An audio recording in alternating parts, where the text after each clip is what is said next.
Alright, I wanted to make a quick video on a Whirlpool. It's a 2009 Whirlpool refrigerator.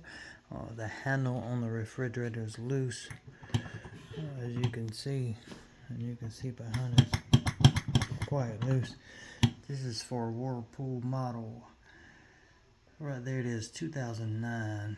So to get to the bolt back here, all you have to do is grab it and just go up with it, put pressure on it, push it up, pull it out, and there's the bolts right there. Got two bolts,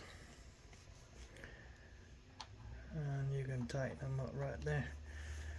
And once you tighten them to where you want them to be tightened at, you just can put the handle back on like this.